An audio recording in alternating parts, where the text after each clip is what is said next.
Uh, I want to follow up a little bit on the Native American tribes as well. And I just, first of all, I've appreciated the working relationship that you've had with the tribes in the North and South Dakota region. And one area in particular that they have expressed concern, and you've heard about it before, and that is that most Great Plains tribal law enforcement agencies are understaffed, and with as few as 2 officers responsible for patrolling millions of acres during a single shift.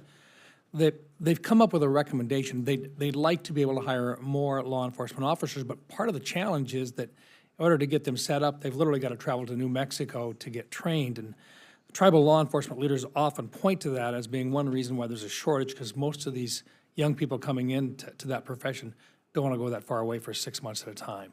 So one of the suggestions is could we also put in or work with, they have the option of doing work with local law enforcement as well and being trained, such as the South Dakota Law Enforcement Training Center and so forth. But we'd like to have more room for them, perhaps locally. And they may have talked to you about this already, but would you consider working with them in a cooperative effort to perhaps find a way to fund some additional spots in the Northern Great Plains for those law enforcement officers so they wouldn't have to travel for 6 months down to New Mexico? Yeah, this is an idea I know that you and Senator Hoeven and others have worked on. We've had great collaboration on advanced training at the Camp Grafton in North Dakota. Adding basic training there, I think, would be helpful for recruiting for Northern Plains tribes and would be fully supportive of that. And I think it would save some money as well, just in terms of travel costs. Let me also just suggest the relationship with our tribal leaders is critical, and they really appreciate the consultation that, and sometimes it's lacking. And we'd like to rebuild that again. Over the last several years, some Great Plains tribes have experienced violent crime rates of up to 5 times higher than the national average.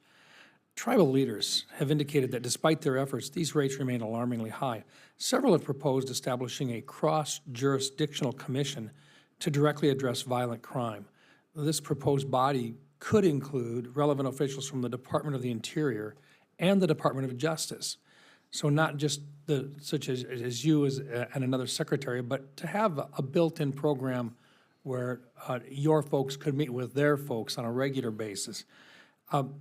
As the tribal nations continue to deal with threats of public safety, would you consider working with the tribal leaders on this initiative?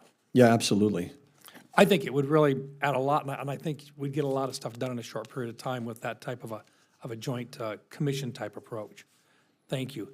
And then finally, I want to hit an item with regard to minor fence line disputes. We just went through this with the Department of Agriculture and the Forest Service. So the Department of the Interior land management agencies oversee hundreds of millions of acres of land throughout the United States. Laws such as the Federal Land Policy and Management Act authorize a multiple-use approach for public lands, allowing producers to utilize federal grazing leases. Concerned landowners in western South Dakota have approached my office regarding minor fence line disputes between producers and federal officials, specifically after we had that type of a situation come up with the Department of Ag or the Department of Forestry. My understanding is that such disagreements are relatively common in areas with a high concentration of federal land. And just curious, do agencies within the Department of the Interior follow a standard mediation process for resolving these issues, or is this something that we need to look at? I'm not aware, but I'd be happy to look at it. I'm familiar. We've got lots of U.S. grasslands from the U.S. Forest Service in western North Dakota. I own ranch land there, and I know that when you've got topography in the Badlands, that sometimes the fence line, it's impossible to put the fence line on the property line. And so, having these be mediated locally versus escalating into legal action would just be common sense. And I think that's the approach we'd like to take.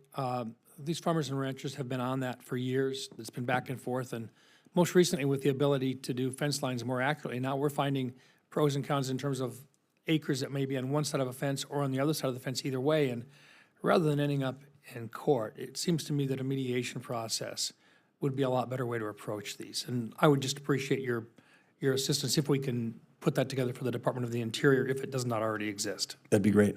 Thank you. Thank you. Thank you, Mr. Chairman.